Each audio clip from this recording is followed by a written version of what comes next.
Então,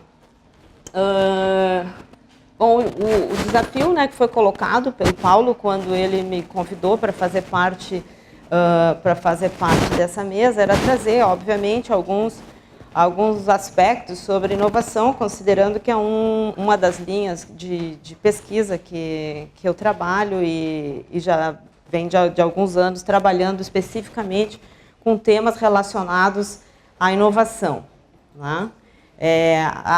Digamos assim, a base da onde eu vou partir para colocar algumas coisas está muito próximo de algumas bases teóricas que dão suporte para o que tanto Perluigi quanto a Flaminia estavam colocando, né? Então, anos atrás, né, para mim, na época que eu ainda estava no doutorado, mais de 10 anos atrás, né, foi muito importante encontrar um livro que chama Seeds of Transitions. Então, a nossa base teórica é parecida, mas talvez tenha alguns elementos importantes que eu vou tentar, vamos ver se eu consigo, pontuar algumas diferenças também, né? Então, eu me coloquei, né, o Paulo me colocou a proposta de falar, e na hora eu me coloquei, bom, como é que eu vou abordar isso, né? E me coloquei duas perguntas que acabaram ficando como título. Então, partindo de uma questão, eu não vou falar muito, né? Eu quero entrar logo na segunda questão, que é qual a inovação, que eu coloquei as duas questões, qual a agricultura e qual a inovação. Por que qual a agricultura? Porque, na verdade, a proposta é nós falarmos de inovação e redes alimentares. Ou, como colocava o Sérgio ontem, por exemplo, né, subsistemas agroalimentares ou regimes agroalimentares, né? Então, tu tens aí um componente agro que fala diretamente com a agricultura. E nós temos falado bastante sobre as redes, sobre o encurtamento das cadeias, sobre outras rotas, digamos assim, né? Professor Perluigi vai falar em redes alternativas, né? Ontem o Sérgio trazia a questão do bypass entre os consumidores e os produtores, né? Ou seja, a gente está dialogando com isso, mas tu tens também outras questões a fazer, né? Então, algumas dessas questões se referem que a agricultura dá suporte para que essas redes alimentares, de fato, sejam inovadoras, né? Mais tarde, talvez eu volte à questão do alternativo, né? Mas, de qualquer sorte, mais ou menos em 2 minutos, eu vou colocar algumas interrogações que talvez eu não precise falar muito sobre elas, né? Demorei horas tentando escolher algumas imagens, né?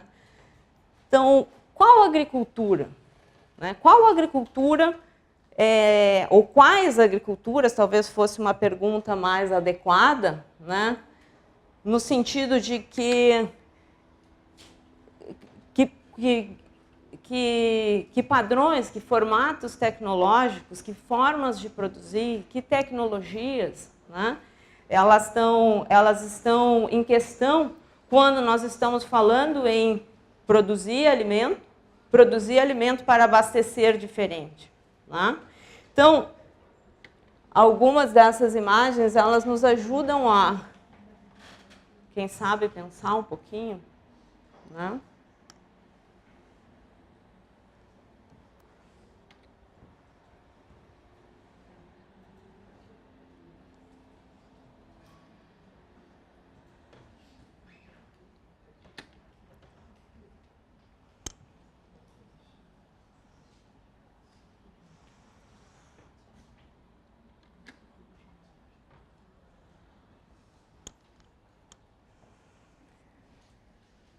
Talvez eu não precise falar muito, nem chegar a conclusões por mim, porque eu sempre acredito que as pessoas podem tirar suas próprias conclusões e pensar de muitas maneiras, né? Então, ao nos perguntar de qual agricultura nós estamos falando, em nenhum momento o fato de ter colocado algumas imagens no sentido de fazer essa interrogação, eu estou apontando para uma espécie de polarização dicotômica de dois mundos. porque eu não acredito nessas categorizações, muito menos em discussões polarizadas. Mas são simplesmente para provocar um pouco o nosso imaginário e, inclusive, o nosso sensorial, né? Porque, na medida em que a gente olha uma figura como essa, para mim, me parece que, para além da questão objetiva de como esses alimentos chegaram a essas pessoas ou como eles foram produzidos, eles causam sensações diferentes. E, ao causar sensações diferentes, eles afetam as pessoas de forma diferente também, certo? Então, nesse sentido, se nós estamos falando de uma agricultura associada a formas de viver e que, em última análise, então, nesse caso específico, nós estamos falando de formas de comer, né? Talvez nós também precisemos pensar, então, que inovação. Algumas pistas os professores já trouxeram para nós, a partir da experiência italiana, a partir de uma tentativa de um pacto, um novo pacto de cooperação para transformar o processo de inovação na Europa. Mas, obviamente, eu estou falando de um outro lugar, né? Estou falando exatamente daqui, né? Do sul do país, porque estou aqui, e da América Latina. E eu vou colocar rapidamente alguns poucos pontos, né, do ponto de vista mais teórico, só para a gente poder entender aonde é que eu quero chegar. Isso aprendi há alguns anos atrás com o professor Van der Ploeg, que me orientou um pouco na época do doutorado, e ele costumava dizer nas aulas que não há nada mais prático do que uma boa teoria. Então, se não há nada mais prático do que uma boa teoria, é bom que a gente também entenda alguns processos. A inovação na agricultura, para aqueles que estão trabalhando com isso é muito óbvio, mas não necessariamente todo mundo está ligado nessa discussão da inovação. Então, a gente tem alguns clássicos, digamos assim, ou alguns construtos teóricos muito proeminentes, que influenciaram muito. Inclusive, continuam influenciando, de certa forma, o próprio sistema de inovação no Brasil e na América Latina, e também, de certa forma, orientando muito dos parâmetros ou dos condicionamentos institucionais da nossa pesquisa, em especial a pesquisa para a agricultura. Então, se a gente perceber, né, essas grandes influências sobre a inovação, a gente vai perceber que um dos motores centrais desse processo de inovação é o mercado, né?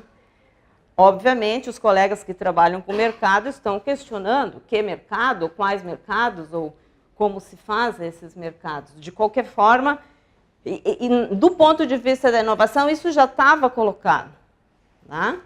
Então, obviamente que essas abordagens sobre a inovação, ao longo do tempo, elas foram sofrendo uma série de críticas.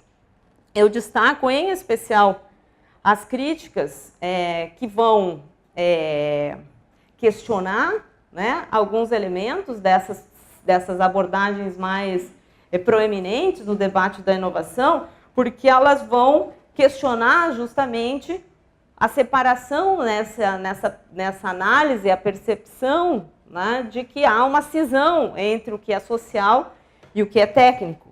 Então, outras abordagens vão surgir em cima dessa abordagem crítica, que vão dizer, olha, aparentemente a gente tem um descompasso entre tecnologia e sociedade, certo?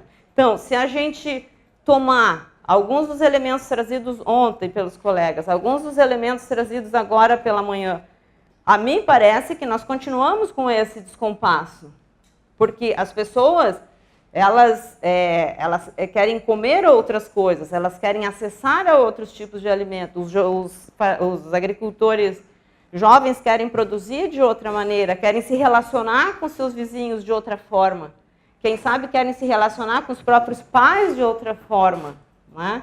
Mas, ao mesmo tempo, tu tens um descompasso naquilo que eles podem fazer, tanto que os colegas estavam dizendo, né? Ou seja, como é que você transforma esse processo e essas relações se nós mantemos uma mesma forma de nos relacionar com esses artefatos técnicos, por exemplo.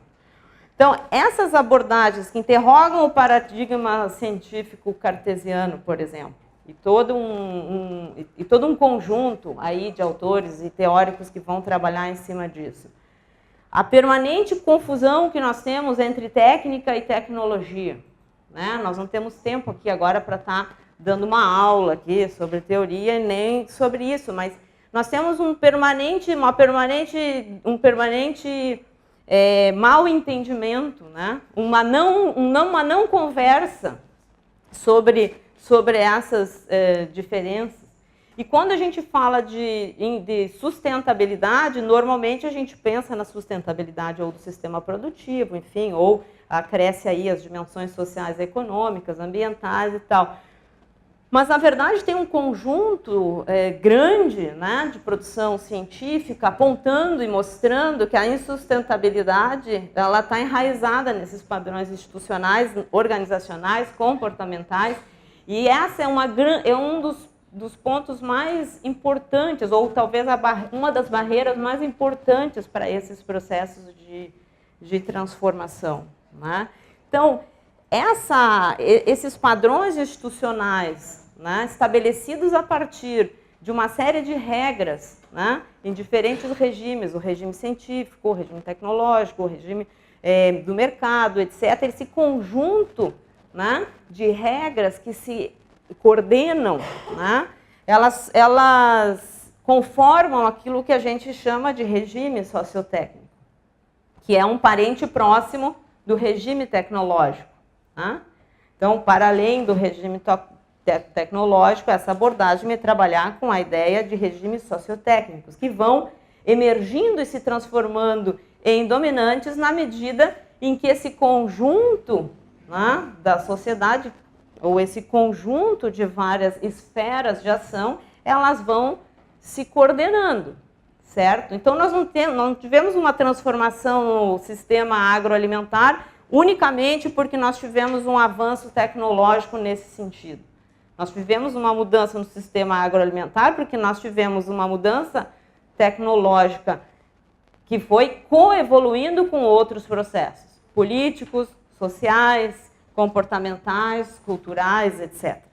Certo? Então, não vou entrar nesse modelo, esse pelo menos está em português, mas só coloquei aqui para chamar atenção que dentro dessa perspectiva, o peso que se coloca, e isso já ficou claro antes quando Perluigi falava, por exemplo, que o grande loco da inovação, digamos assim, da inovação considerada inovação radical, né? Se tu não espera que a inovação ela venha por dentro daquele regime que está ali no meio, que é estável demais.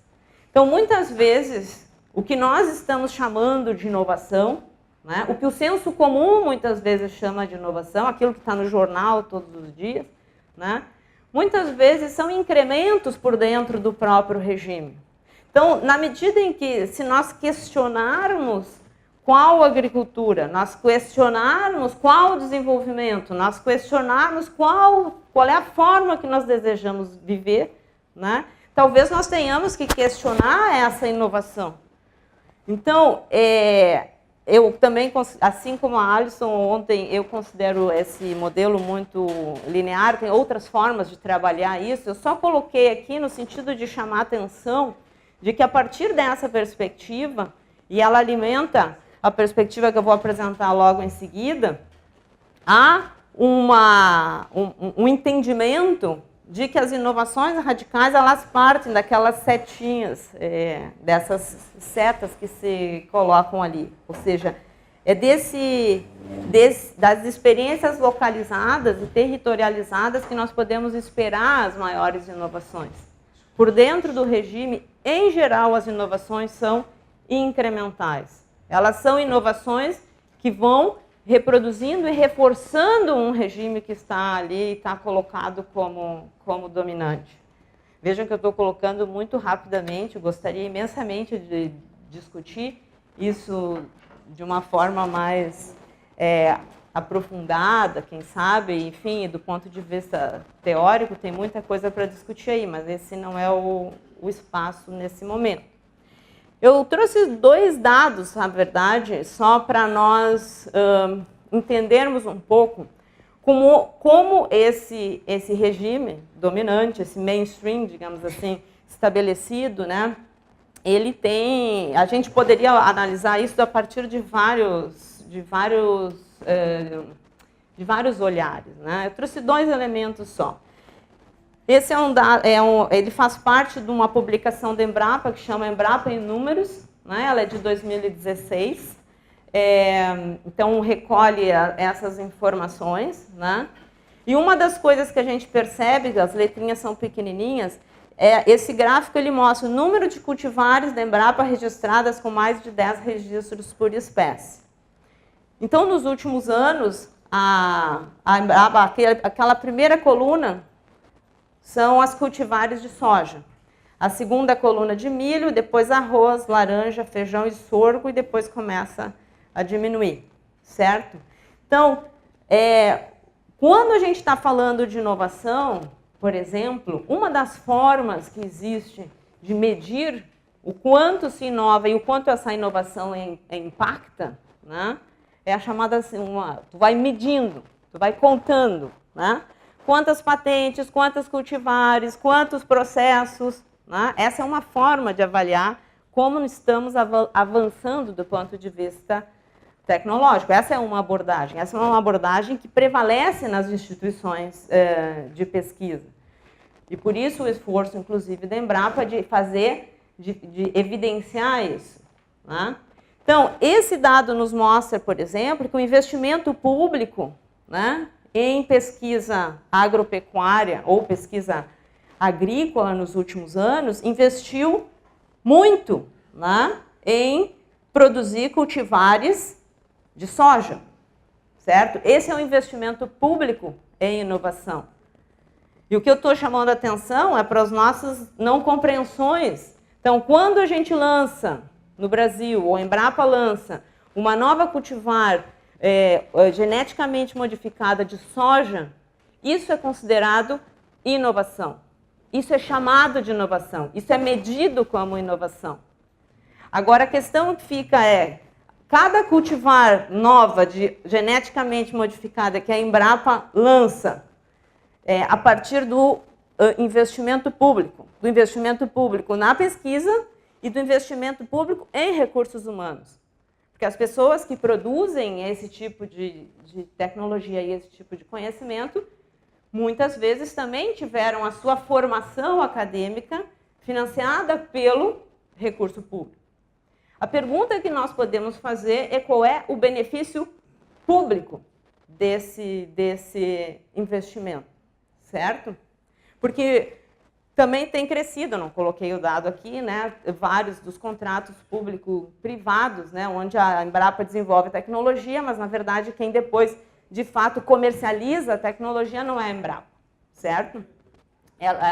Outras companhias privadas é que vão se beneficiar desse processo. Então, se eu estou falando de outra agricultura, se eu estou falando de um outro processo que venha a contribuir para transformar essas redes alimentares, infelizmente, desculpa, a gente tem questões nada confortáveis que nós precisamos ainda nos deter e ainda olhar para elas. Elas estão aí, certo? Isso não significa que tudo que se faz na Embrapa vai no mesmo sentido, assim como em qualquer organização. Obviamente, isso não é eu apenas tomei isso como um indicador para fazer essa discussão e trazer essas interrogações.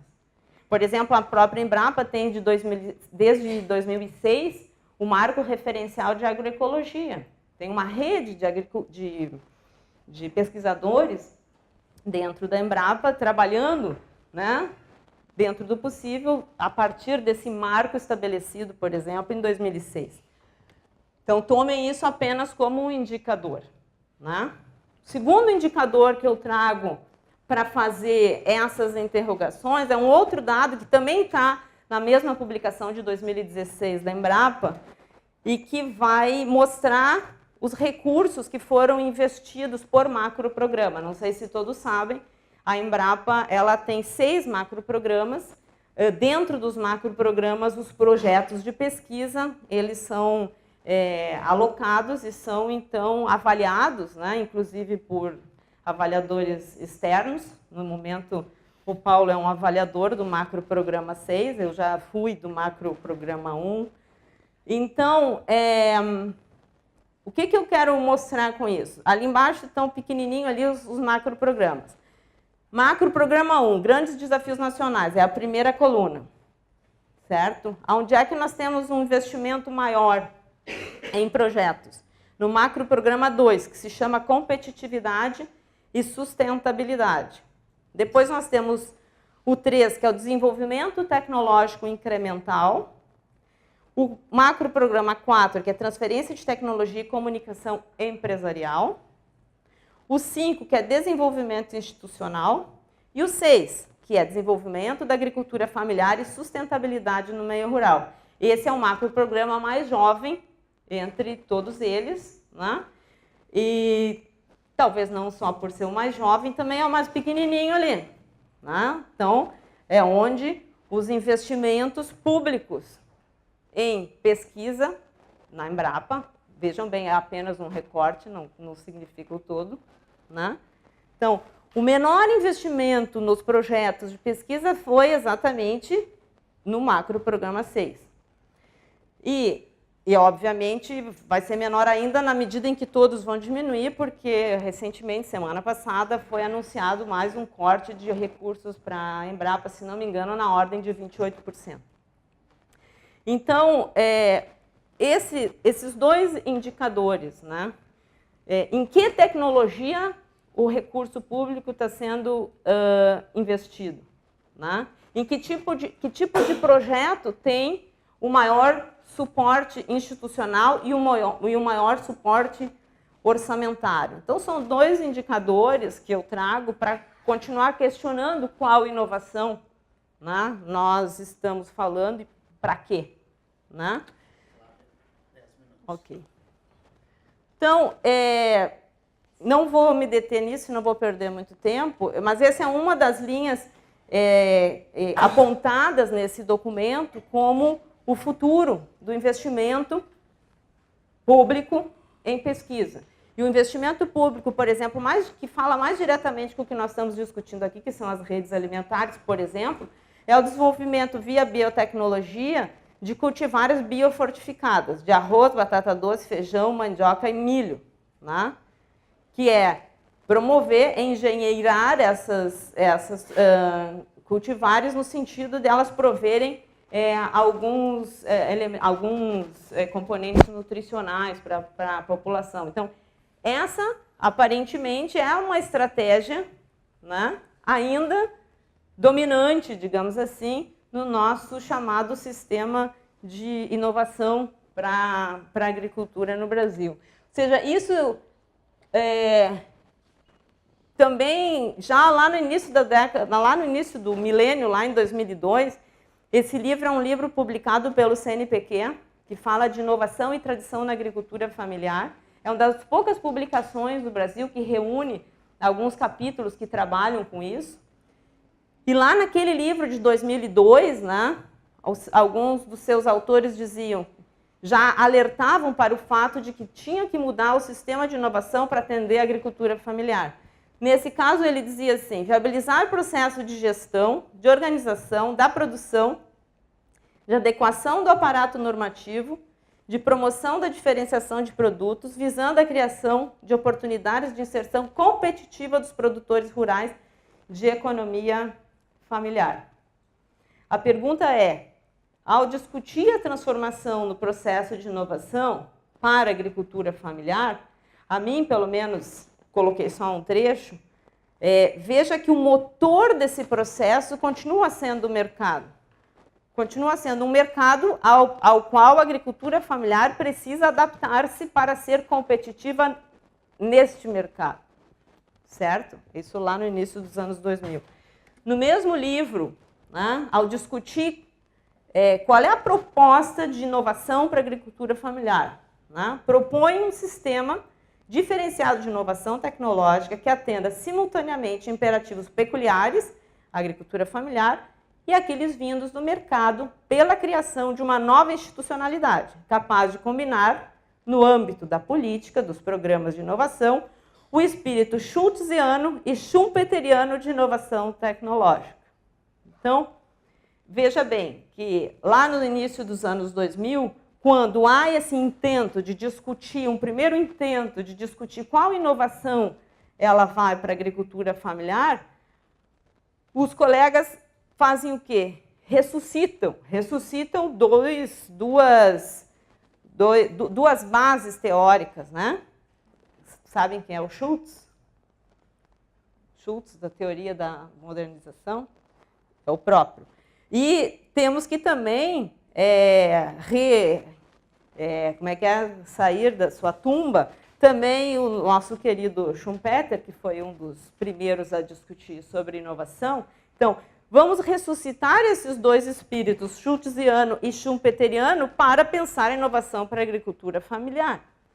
Então, me parece, né, que muito pouco essa inovação inova, inclusive em termos teóricos, certo? Então, o que acontece? Mais recentemente, muito mais recentemente, porque isso é de 2016, né, o ICA, né, o Instituto de Cooperação Interamericano, junto com o Procissur, que é esse consórcio de países do Cone Sul, né, estabelece um projeto, né, e faz algumas pesquisas, né, alguns levantamentos na América Latina para tentar entender quais são os principais marcos teóricos conceituais que tem para a inovação na América Latina. Se a gente for olhar o levantamento que eles fizeram em vários países, né, Bolívia, Chile, Paraguai, Brasil, Argentina, Uruguai, Peru, começa a aparecer, né, por exemplo, marco teórico, pesquisa participativa e pesquisação, tecnologias apropriadas, base da pirâmide de inovação de base é parecido, tecnologias sociais com inovação, a metodologia de camponesa a camponesa, ou seja, vão surgindo outros marcos teóricos conceituais que também nós podemos discutir. Porém, esse levantamento não é um levantamento de que marcos conceituais estão presentes nas instituições de pesquisa. São os marcos conceituais identificados a campo, né? Ou seja, há uma tentativa de observar, né, nesses países o que está sendo feito em termos de inovação junto à agricultura familiar. Bom, esse mesmo projeto, né, de fortalecimento dos processos de inovação na agricultura familiar nos países do Cone Sul, dentro desse consórcio, né, pretende contribuir para fortalecer essa dinâmica de inovação. O que eu quero chamar a atenção, né, é que ela diz assim, bom, primeiro vamos fazer esse levantamento, né, vamos conhecer o estado atual da sua institucionalidade, dos processos de inovação e do papel dos agricultores, com o propósito de melhorar as condições de vida e alcançar desenvolvimento sustentável, equitativo e inclusive. Esqueci de traduzir o desenvolvimento lá. Então, veja que aqui, né, nesse esforço desse consórcio, começam a aparecer outros elementos para discutir essa dinâmica de inovação. Então, esses outros elementos se diferenciam bastante, tanto lá da teoria da modernização do Schultz, ou da teoria da inovação lá do Schumpeter, né, a destruição criativa, digamos assim, né, ou os ambientes concorrenciais, e começam a aparecer outros elementos. O que eu quero chamar a atenção com isso? É que se a Flamínia apresenta todo um esforço de 23 países, né, de tentar estabelecer um processo de cooperação, né, no sentido de favorecer aqueles ambientes de inovação, em especial pensando na inovação local, né, Aqui também há certos esforços nesse sentido. A despeito daquele mainstream da pesquisa agrícola que segue basicamente perseguindo, né, o princípio lá da inovação induzida, que é substituir bens escassos e caros, né, por fatores mais abundantes e baratos, no sentido de ganhar escala. Mas quando nós estamos falando em transformar redes alimentares, nós não estamos falando em aumentar a escala, né? Quem sabe até estamos falando em fazer o caminho inverso, né? Então, esse princípio da inovação, né, da substituição de bens caros e escassos por bens abundantes e baratos, é um princípio básico do ganhar escala dentro de uma dinâmica agroindustrial, né, de desenvolvimento rural. Aqui começa um embrião de outra discussão, né? Esse mesmo embrião de discussão sobre inovação na agricultura familiar no Brasil é chamado de Programa Nacional de Inovação e Sustentabilidade na Agricultura Familiar. Ele nasce empurrado, né, pela criação da Anater, né? Quando se cria a Anater, nasce também essa discussão, né, que foi muito devagar, mas teve pequenos passos. Hoje isso está alocado dentro da SEAD, né, que é a secretaria junto à Casa Civil, que substituiu o extinto Ministério do Desenvolvimento Agrário. Esse programa coloca como objetivos promover a construção e compartilhamento de conhecimentos e tecnologias apropriadas, ampliar a oferta e o acesso de tecnologias para a agricultura familiar, ampliar espaços de integração entre extensão rural, pesquisa e ensino, e ampliar e fortalecer redes de gestão da inovação na agricultura familiar. A questão que eu quero colocar é que quando tu diz assim, promover a construção e compartilhamento de conhecimentos e tecnologias apropriadas, ok, vamos compartilhar. Mas eu pergunto aonde esses conhecimentos e essas tecnologias estão sendo produzidas para que a gente possa compartilhar. Certo?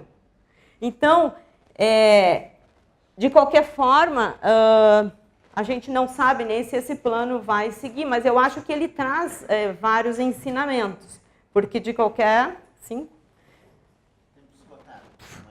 Então, vou para o final. Ok? Nessa discussão de puxar essa discussão mais para perto, né? Para alguns aqui isso não é nenhuma novidade, né? O que eu quero chamar a atenção é que, ao pensar essa produção de novidades, nós vamos ter que pensar, ou seja, produzir inovação a partir do local, a partir do território, a partir das capacidades locais. A gente vai ter que pensar muito mais em inovar do ponto de vista do enraizamento territorial desse processo, do que isso faz com que a gente desloque aonde é o loco da inovação, né? Se é lá na instituição de pesquisa ou se é lá no território. Então, esse é um dos questionamentos, e se nós nos reportarmos a essa discussão das redes alimentares ou das redes agroalimentares, né, talvez a gente ainda tenha algumas questões básicas para se fazer, né, no sentido de se perguntar se só o contato direto com o consumidor ele pode nos resolver, por exemplo, né, e que inovação a gente precisa nesse sentido. A capa da Time diz Forget Organic, Eat Local, né?